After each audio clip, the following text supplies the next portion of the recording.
بسم اللہ الرحمن الرحیم۔ ہم نے آپ کے سامنے مولا امام زمان علیہ السلام کے خاص نائبین کو جو زمانہ غیبت صغریٰ میں گزرے ان کے بارے میں بیان کیا۔ پھر زمانہ غیبت کبریٰ میں آپ کے نائبین خاص ہیں یا نہیں، اور اگر نہیں ہیں تو اس زمانے میں کون نائب ہے۔ ہم نے آپ کو بیان کیا کہ مولا نے زمانہ غیبت کبریٰ میں اپنے عام نائبین کو مقرر کیا ہے، یعنی ہر وہ شخص جو فقیہ ہو، دین کی سمجھ رکھتا ہو اور مولا کے امر کا مطیع ہو، دین کا محافظ ہو، تو لوگوں کے لیے ہے کہ اس کی تقلید کریں، احکام دین میں اس کی پیروی کریں۔ یہی لوگ مولا کے عام نائب ہیں، جیسے کہ توقیع میں اور مولا امام محمد باقر علیہ السلام کی روایت میں آیا ہے۔ اور اس کے علاوہ ایک اور بھی روایت ہے کہ مجار الامور بید العلماء، یہ روایت ہے۔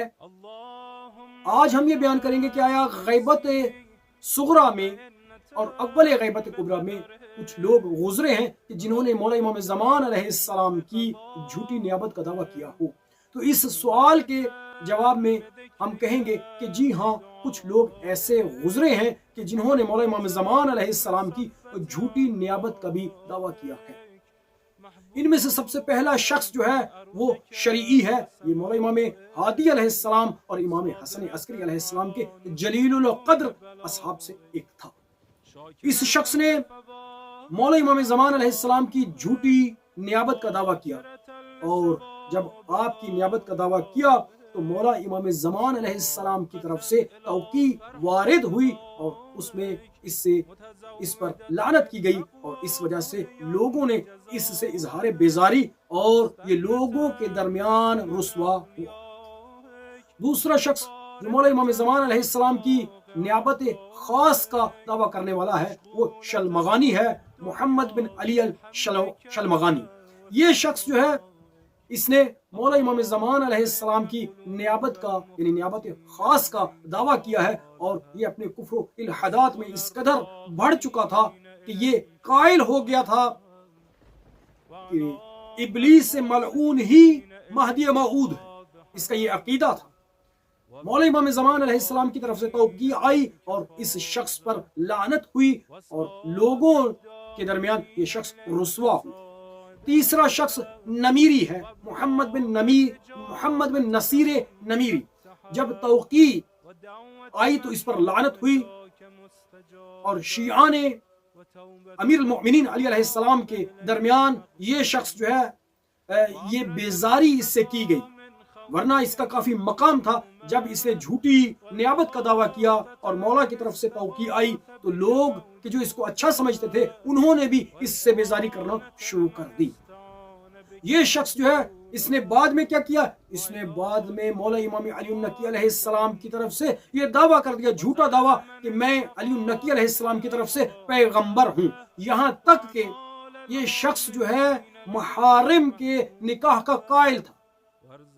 ایک اور شخص یعنی تیسرا شخص جو ہے وہ احمد بن ہلال ہے۔ اس سے بھی توقیع میں لعنت ہوئی، اس پر بھی توقیع میں لعنت ہوئی، اور لوگوں نے اس سے بھی بیزاری کی، اور لوگوں کے درمیان یہ بھی رسوا ہوا۔ ایک اور شخص یعنی پانچواں شخص محمد بن علی ہلال ہے۔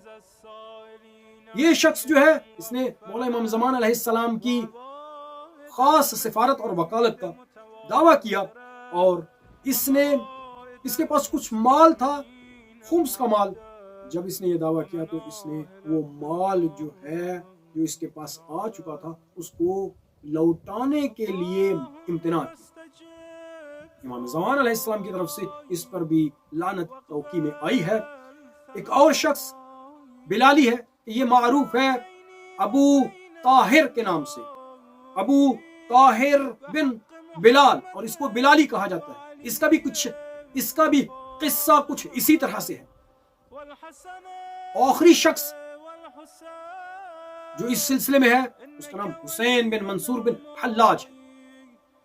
اس نے لوگوں کے درمیان اپنا مقام اور پیسہ اکٹھا کرنے کے لیے اس چیز کا دعویٰ کیا کہ میں مولا کا نائب خاص ہوں۔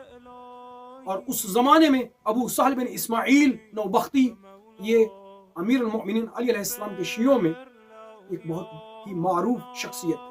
شیعوں کے درمیان ان کا بہت مقام تھا اور برجستہ شخصیت تھے، اور ظاہری طور پر دیندار، مقدس اور مالدار شخصیت تھی۔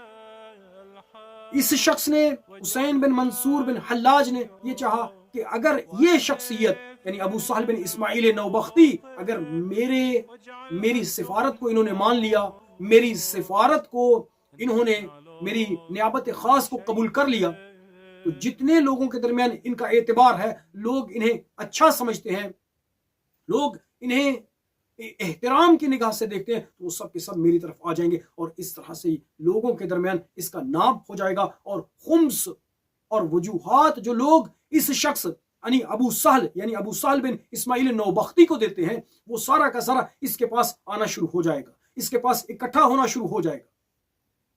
تو اس نے دعویٰ نیابت خاص کیا اور چاہا کہ ابو سہل بن اسماعیل نوبختی کو اپنے ساتھ ملا دے۔